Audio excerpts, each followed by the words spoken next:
you're 100% right.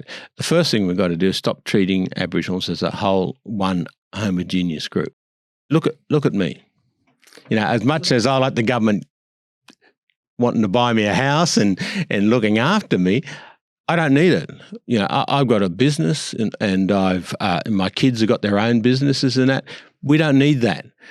Look at all the Aboriginals you see at universities and working at universities. They don't need it. I always say that people like Megan Davis doesn't need that support. She's a professor at law at New South Wales University. You look at the Marcia Langton. She is a professor at Melbourne University. She doesn't need that support. So what we've got to start doing is treating people who need help. Stop with this race. Stop with treating all Aboriginals the same. And also, when we look at the statistics in regard to Aboriginals living in Sydney and Aboriginals living in remote communities, you're looking at a different universe. So we've got to stop. We've got to stop treating all Aboriginals the same.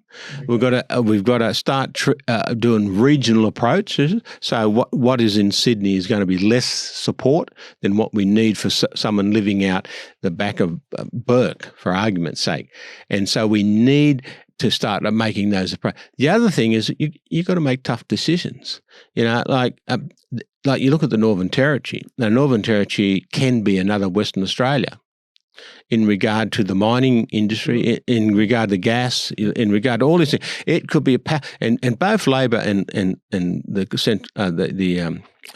country Liberal Party in the Northern Territory are pushing those projects ahead, but they're being nullified by people in Canberra and people in Sydney, Melbourne and Perth, because this is where the Greens are. These are all no, you can't do these projects because it's against Aboriginal culture. Now, you know what? When you fly into these communities, they're saying, we want these jobs.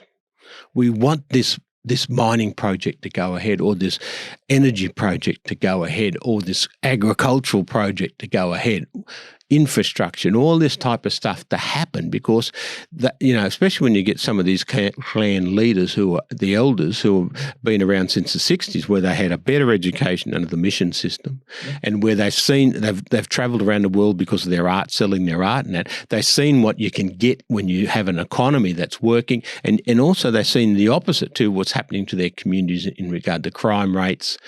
What's the old saying?